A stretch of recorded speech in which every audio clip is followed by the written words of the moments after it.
Welcome to Mia the Passion Muse Show. I'm Mia Saenz Whitmore, your host, and with me this week is Victoria Wynn from the Lies I Tell Myself project. Welcome, Victoria. Thank you, Mia. I love this project, as I keep saying whenever I get the wonderful opportunity to interview Victoria. I love this project because it really makes us dig deep into what is true and what isn't true. And we don't do that. We're not taught that as a society to do that. And so all these techniques are self-taught, self-learned, and it's beautiful. And last week we described how she came about it. And so watch last week's segment. It's awesome. This week we're talking about body image. And next week we're going to talk about self-love. And they do go hand in hand to a major degree in worth and all that. But the body is what we are living in right now. And we want to, what Victoria, would you like to share with us how you'd also like us to talk about children and then adults as well? With body image, it just starts so young. So I was suggesting to Mia that we talk about where it even stems from. And approximately the age that a kid starts doing the worst thing, which is comparing themselves to somebody else. So I'd love to give our viewers and listeners some tips and tools in raising your kids or your nieces, your nephews, and grandkids to start out at a young age with that confidence. So I'd love to hit on that, how to do that. Right. Well, let's start with first girls and then boys. Girls began approximately 10 to 12, and probably part of that is going through puberty, besides what the media has forced down all of our throats. Yeah, it hits us all. It seems within the range for some kids as young as, or some girls we're talking about right now, as young as 10, it seems. Or I guess I've seen some little girls who kind of look at mom, look at themselves, look at mom, and without some healthy parenting skills to explain, our bodies change throughout life, and it's all good. Right. Sometimes it even starts younger. For me, my challenges definitely started around that 10, 11 area. Mm-hmm. Yeah. Yes.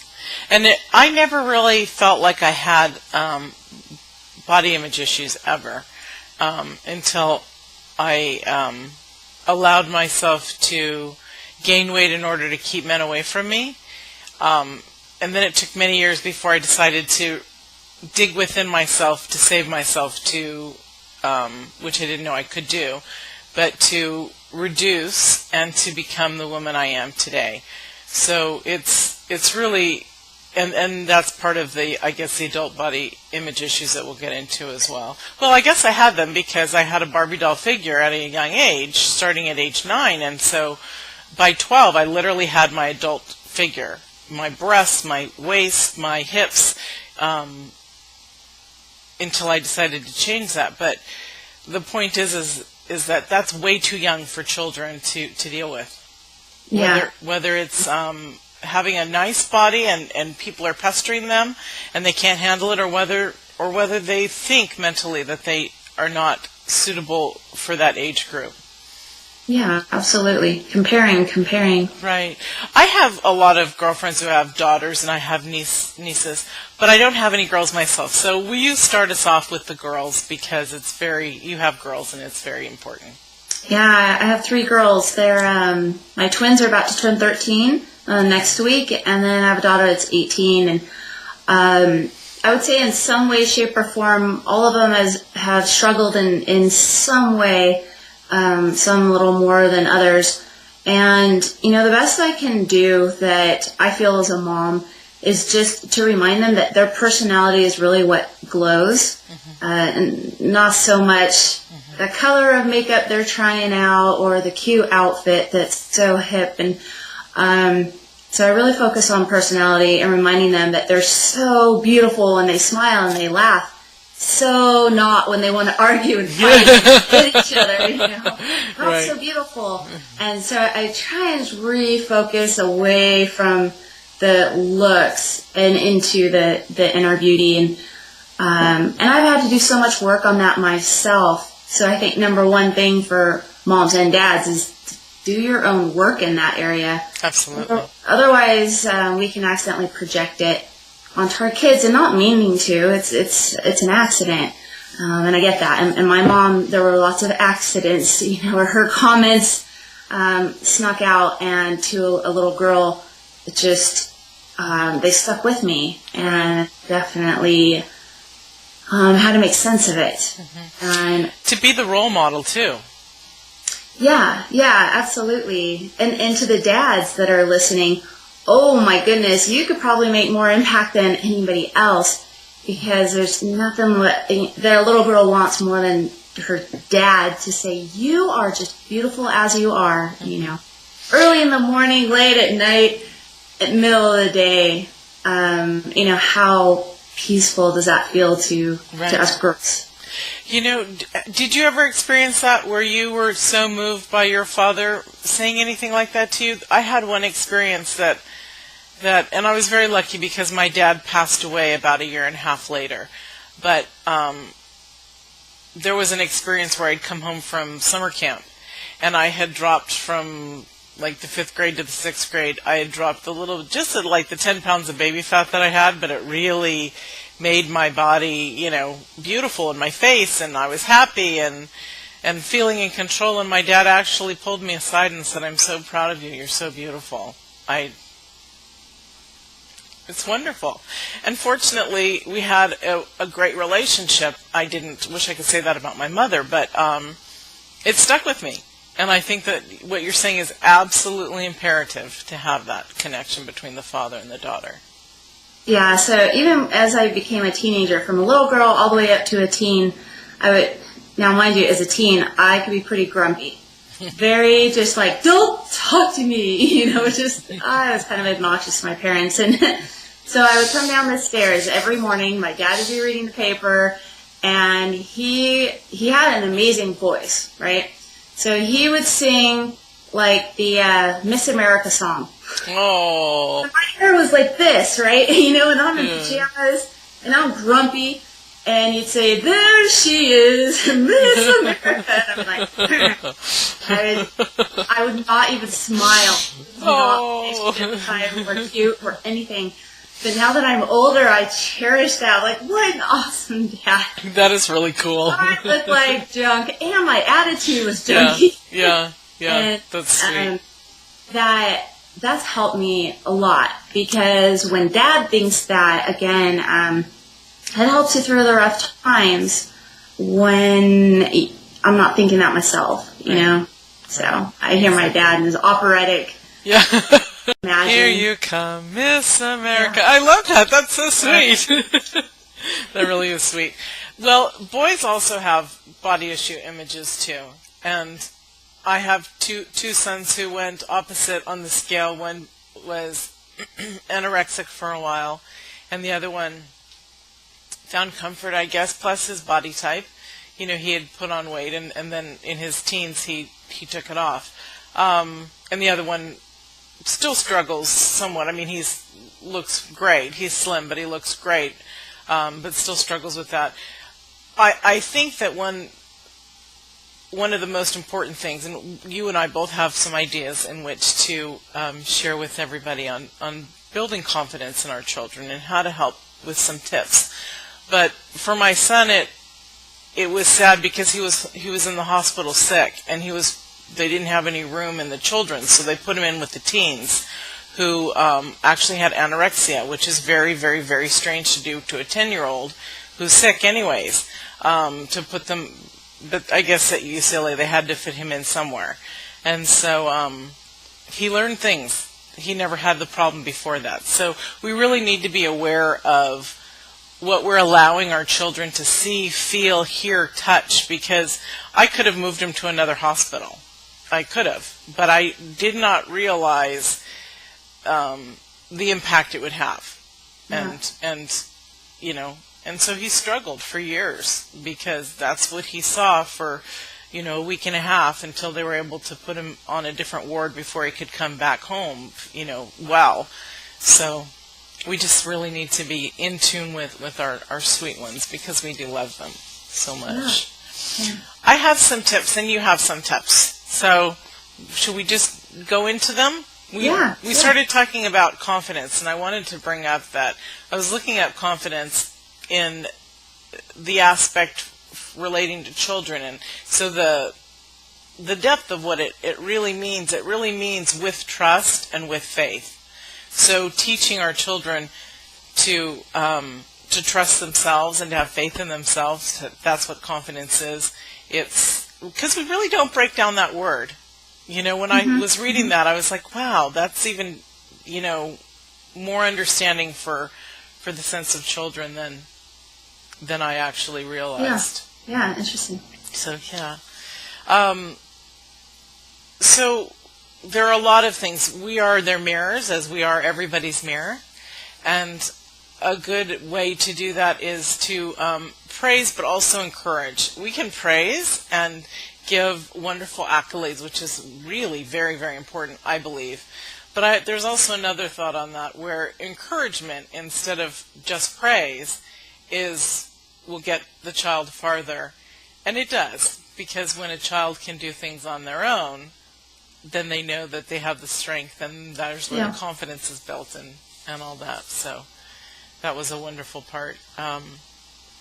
Extend the trust to help them realize their own abilities, that they are capable of so much more. And when we see these amazing things in them, to just show them, because every child is different. I mean, do you remember growing up, Victoria, where it's funny to look at it now, because I didn't really see people that way, except for on TV, but they'd have the nerds, and they'd have the bookworms, and the skinny kids, and the jocks, and the cool ones, and all these names that they put on people. To me, when I was growing up, we were all the same. We were just kids, But apparently that's not how society sees it. So do you have some thoughts how we can gear children towards being more accepting of others? Because it also it's also part of our peer group, too. Yeah, and basically I would say listen to your kids really closely. I'll hear it in my kids' language. I think they almost know to censor around me, possibly, whether that's healthy or not. They're dang smart, aren't they? Yeah, they are. I don't mean their language is in bad words, but I mean in the way that they talk about other kids. If they say, I guess I don't think I've ever heard them say, well, the fat girl, or I don't know that I've heard them say that, but it's stuff that is still, to me, insulting to the label. And I just suggest, how about we describe her as the girl that took the basketball from you when you were trying to play? How about instead of, an external feature, just say what you don't like about her. I get it. We don't like people, and people do mistreat us, I would say that's something that kind of bugs me. It bugs me because I just want my kid to be so perfect, and they're just not. It shouldn't bug me, a kid, and I did it too. I labeled other people, but it does. It bugs me. I don't want them talking about other people like that. Describe their personality, and if it's a crappy personality, then suggest that rather than the skinny girl, the fat girl that doesn't know how to dress nice. I don't want to hear any of that. Let's talk more about really what attracts us to other people, which is their personality anyway. So really listen to the way your kids talk about the problems that they're having at school or other kids. Even if they say, yeah, that really pretty girl, she wants to come over this weekend, whoever, Cindy. I'll ask, so what is she like? And just to veer away from the reason they want to hang out is because she's pretty. And I'm sure there's more to it, but I want them to be conscious of it. Yes. It's because she's funny. It's because she compliments people. It's because she's nice. It really doesn't have anything to do with her look. So, that's a big one. That's one that I work on with myself to make sure that I'm in line with that, and then with my kids, just listening. Just listen. When they're talking to each other, especially. Yeah. As you were saying about commenting on kids, their looks and stuff. They have to learn that somewhere. It's just not inherent because they're clean slates when they're born. Yeah. And so they have to learn it somewhere. So also being aware of your kids' friends and their parents and how they communicate. Because if you're raising and working hard to raise your children, these beautiful souls, and yet they go hang out at Susie or Bobby or Billy's house for lunch every so often, and their mom is literally saying, the fat kid who came last week, oh my God, he blah, blah, blah, blah, or the skinny one who... I mean, first of all, that breaks my heart that somebody would even talk that way about a child. But yes, adults have to be retrained too. And that's what all this is, the lies I tell myself, is about retraining ourselves, being the master of who we are.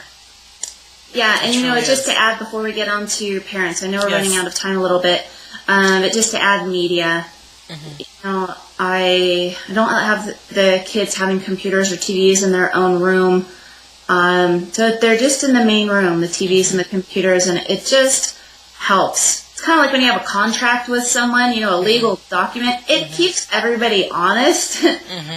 And ceases some of the temptation of being dishonest. And for a kid, I think when you have the stuff in the common areas of the home, it really helps them to, not watch things that are inappropriate, whether it's language, how people treat each other, or it's, sexual stuff that's not even for kids. But knowing what their media...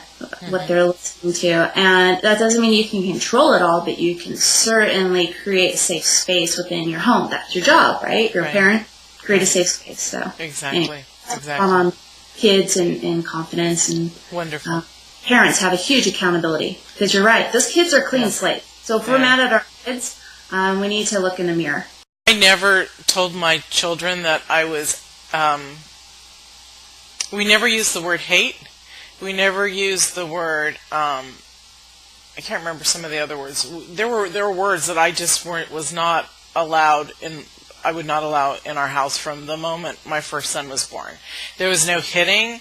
I tapped him a couple times when he was a baby, for dangerous stuff, but there was no hitting, no smacking, it's not, that kind of stuff is not necessary. And granted, it's a parent's own choice of how they're going to do it. But the clean slate thing is what I was trying to say, was that, they're so beautiful. Yeah. And we have such the honor of raising them to full beauty. Granted, I was not prepared at all. I think I was, but none of us are, right? And so when we were prepping for this show today, I started thinking about the children. I was thinking, I wanted another one, and for a while there, my kids said, no, Mom. No, Mom, you shouldn't have another one. And now they're like, you'd be a good mom. So it's sweet. That's the best compliment you can get, huh? Yeah, I guess it is, isn't it? Yeah. It is. Mm-hmm. Yeah. That's awesome. Yeah. So now about us adults, because we have issues too. We're just like we have an inner child, and if we weren't raised a certain way and we haven't worked on those issues, they're there. They can pile really deep. So if you're digging a hole and it's just a little small hole when you're 10, 11, man, by the time you're 30, even 25, it's a pretty deep ditch of darkness. Right. And next week's show is going to be about self-love that we mentioned, and a lot of that we can teach our children self-love too, to grow their inner child and reset their. You know how people talk about resetting their metabolism? Well, we're going to reset people's self-love worth. So perspectives on themselves. Yeah. That's going to be a good one. Yeah. And so share with us some of the stuff, if you can recall, that's come across your desk from your clients and topics about body image with adults. So this is pretty blanket and general statement, but I'm still going to share it. I see the most body image issues with women that are models. They're in front of the camera, and the people that we would think are just so beautiful. It's it boggles my mind. It's so interesting that some of the people that we think are just the prettiest people are struggling so much with their bodies that we're like, I would strut that any time of the day, anywhere. Yeah. And they really struggle deeply. One time I was in a training, and I was sobbing. I was sobbing that I wasn't living my life fully. I wasn't going to the beach. If I did, I wanted to go on a cold day when it didn't look weird that I was in like a sweatshirt and sweat. So, I wasn't living my life fully to play with my kids in the water and all those things. And, I was just crying, sharing all this vulnerable stuff. And this lady was, somewhat overweight. She just stood up and said, I don't know what you're talking about. And why do you even have a right to say these things when you look like that? And, I was not one to be messed with. So, oh, no, you didn't. Because it is not about our size. Women that are size 0, 2, 4, whatever, it's in here. That's the issue. It's not how big or small we are. It's what we've decided about it. And it's in here. It settles down into our heart. Yeah. Yeah. So we got clear. We're friends now.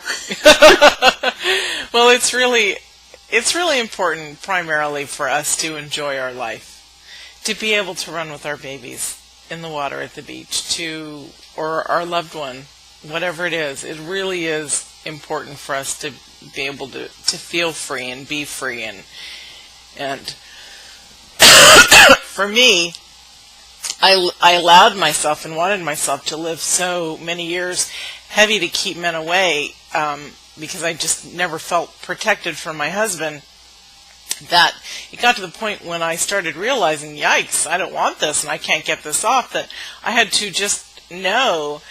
I found comfort in knowing that, for me, that I was aligned to God, to the divine. And so that's where, for me, I found my comfort in. And I noticed that people started looking at me differently when I would set my day with that intention.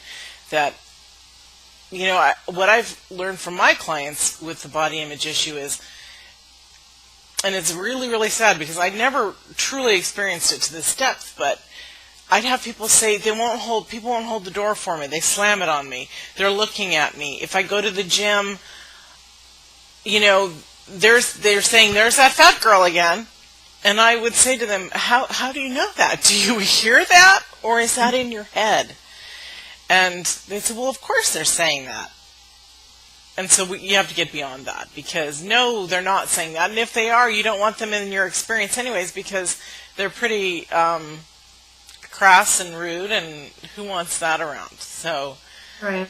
And people are not focusing themselves on you or her or him or me. They're focusing themselves on themselves, because that's what's most important to each of us.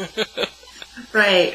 In the gym, you're typically in pain and sweating, so there's not much effort to be made on, too many other people. Right. But I have to say that for me, in my perspective, I'm always inspired when I see someone running or walking, and they're just, they're not your athlete build.